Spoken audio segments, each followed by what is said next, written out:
Hello and welcome to another episode of the djproject Criterion Collection, and we are going to talk about Spine 105, Spartacus, directed by Stanley Kubrick, 1960.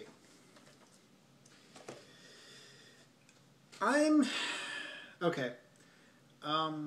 said before that cinema exists in a pantheon and you have a slew of favorite films, and I've also said that this includes directors. Now, some directors are more important than others.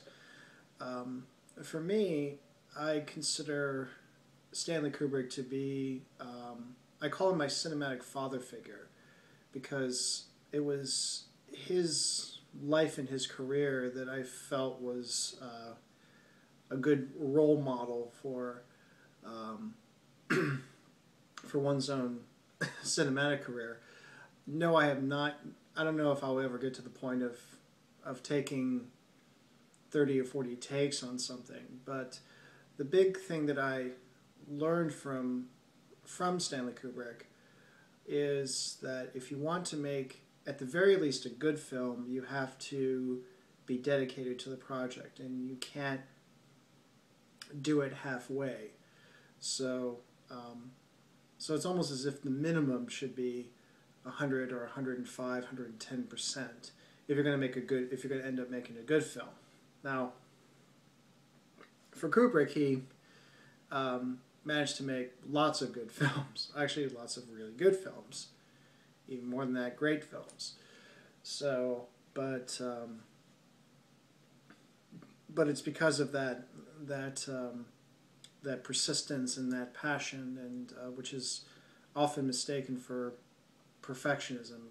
It's not necessarily perfection he was going for. He wanted to make sure that there was no stone unturned, and I guess, yeah, that could be considered a form of perfection. Now, all that said, I'm in the camp that doesn't look too highly on Spartacus, because Stanley more or less disowned it. Yes, he helped out with the 1991 restoration, including giving re-recording directions to both Tony Curtis and to the Laurence Olivier mimic, Anthony Hopkins, directing them via fax. Even though he did do that, this was a film that he didn't particularly like, and the story goes that he got involved in the project because of Kirk Douglas, who was serving as executive producer. And the original director attached to the project, Anthony Mann, was fired by Douglas within the first week or so of shooting.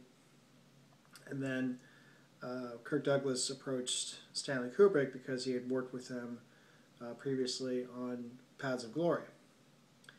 And so he asked him to join in, and he got involved in the project. And it was not necessarily a pleasant experience.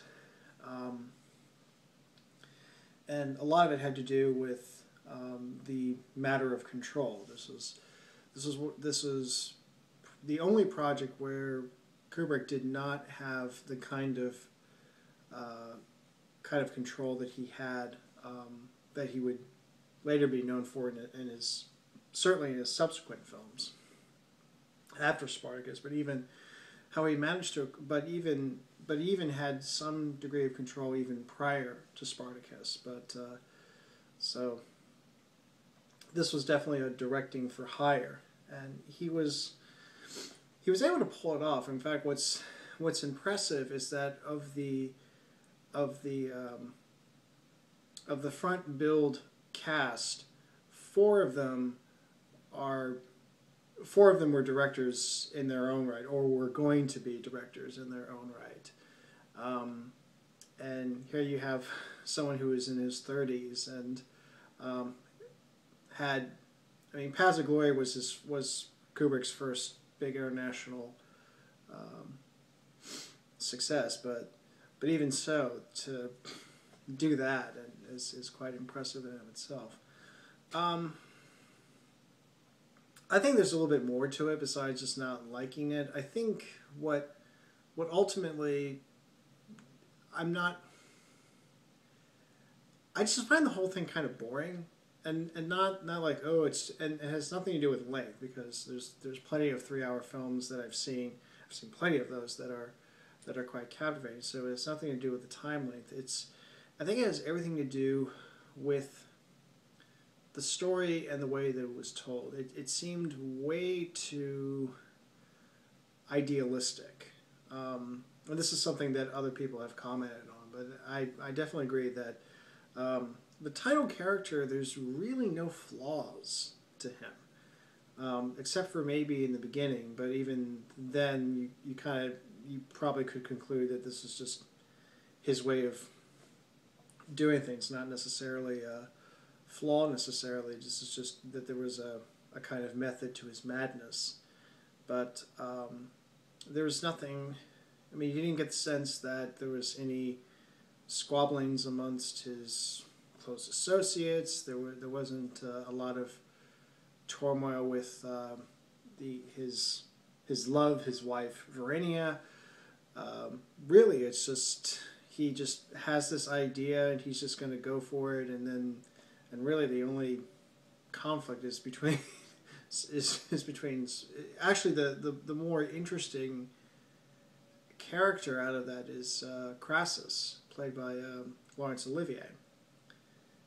Just in terms of the dimensions, and you see different facets of him, and kind of, I mean, that was really the only interesting thing, but the title character is not that particularly interesting.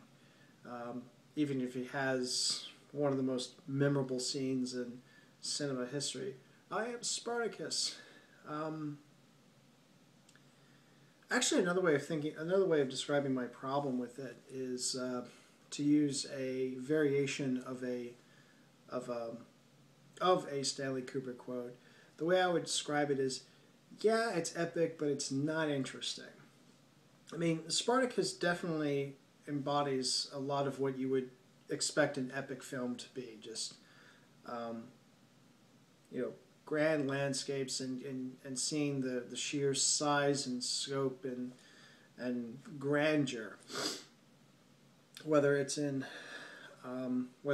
marching through Italy, whether it's actually in the very beginning when when Spartacus is in Libya dealing with mining and such. Whether it's that, or even with the big battle sequence, which was not originally scripted. It was something that was designed in production. And it was a combination of Stanley Kubrick and Saul Bass, and an awareness of what Eisenstein did in the film Alexander Nevsky. And that created a very memorable battle sequence. But and it certainly embodies that. And it's also been pointed out that it's the most unusual of the sand and sandal epics that came out in the 60s, in that it was not explicitly Christian. Unlike Ben-Hur, which was actually the whole impetus of the project. Kirk Douglas didn't get the title role for Ben-Hur, and so his response is, I'm going to make my own sand and sandals epic, and he's going to use this script that was based on a book.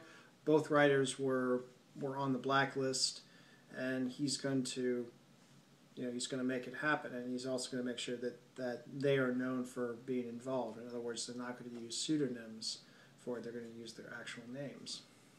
And so that became Spartacus. So yeah, it's epic, but it's not interesting, and it's lacking that human dimension, which some people say, well, you don't look at. I've heard one comment. I think this was in Matthew Dessam's blog entry concerning Spartacus. Somebody commented that, complaining that there's no human dimension in an epic film is a lot like saying that Schindler's List is not funny or doesn't contain any comedy. And that's not the point. I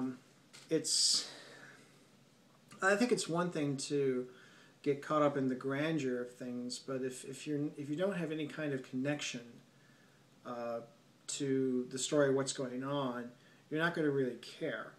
A really good example of this is in the Matrix sequels, and particularly Revolutions. You see this grand epic Battle of Zion, which, I mean, there's no arguing again that it's not a great visual effects and visual effects spectacle, but it's also boring as all hell because you can't, because none of the characters are, you never really got a chance to really know the characters or know what's going on, and without that emotional investment into the story, you're not gonna be pulled into the story. You're just gonna be like, okay, and then you're gonna get lost and bored and so forth. Actually, I knew for a while that Spartacus was a film that influenced to a large extent Braveheart, and it is interesting to see the parallels between the two, and I feel that in the ways I felt that Braveheart succeeded in the way that Spartacus didn't. Now this could be a generational thing. Braveheart came out when I was around, and Spartacus was long before my time. Or I don't know what I mean. There could be some advantages or something that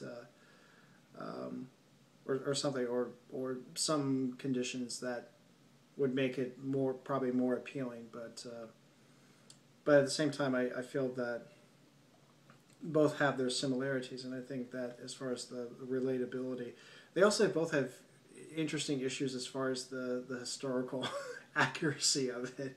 I mean, Spartacus Spartacus was an actual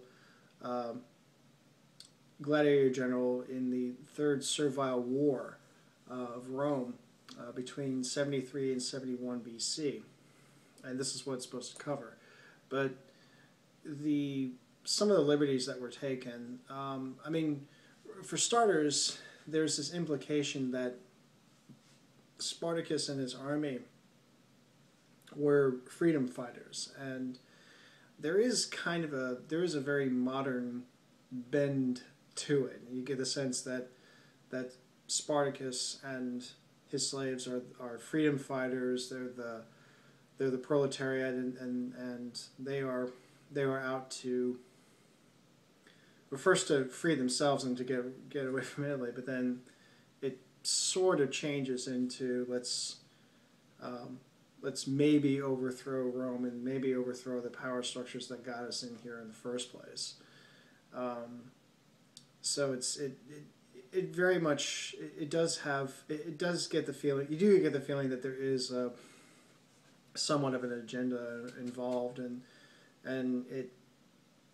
it's laced with some other politics of the time, which I think the danger is always that if you make something of its time, the further away you get from that moment, the less relevant some of that is. I mean, the big deal that was made at the time, again, that Dalton Trumbo wrote the script, and it was based on a novel that Howard Fass wrote. Again, both of them were on the Hollywood blacklist in the 1950s for being affiliated with communist activities, and then this was one of the first films to break the blacklist and have their names known, and it was a very big deal at the time, and now not so much.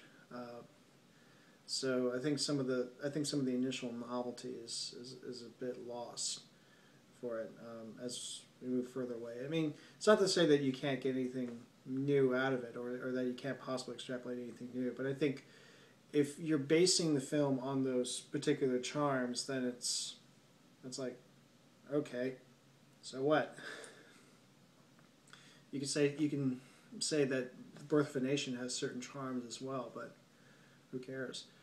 But so yeah, in the end, I was, not.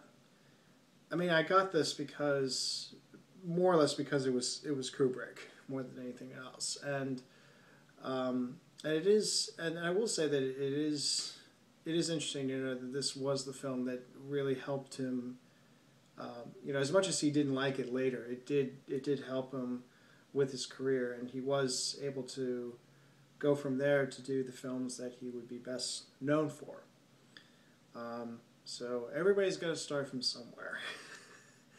um, and again, that he was able to work with a lot of big name actors and actresses. And like I said, 4 of them had sat on the director's chair before. Kirk Douglas would later direct his own films, some of his own films. Charles Laughton already made actually the Night of the Hunter prior to this. Peter Ustinov and Laurence Olivier. And in fact, Olivier and Laughton were famous rivals, so that I think it made those scenes particularly interesting. The fact that he had to deal with a lot of these big names, and I'm sure all of them had big egos to a certain extent. You know, he was able to handle it fairly well, and it didn't deter him from pursuing other ambitions. So, yeah, I'm sorry I don't have that much to say about Spartacus. I mean, Spartacus, I mean, interestingly, for its length, there's not really that much you can really say about it, I feel. You know, you've heard me go on and on about Andrei Rublev, and I could definitely talk on and on about that, but Spartacus, like, it's there, and so I'm not a big fan of it. I know other people are for for whatever reasons.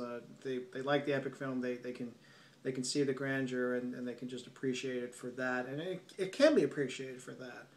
But to me, there has to be more to it than that. It just goes back to that little variation of that Kubrick quote that the original, by the way, the original quote was, "Yeah, it's real, but it's not interesting." So for me, it's, yeah, this is epic, but this is not interesting.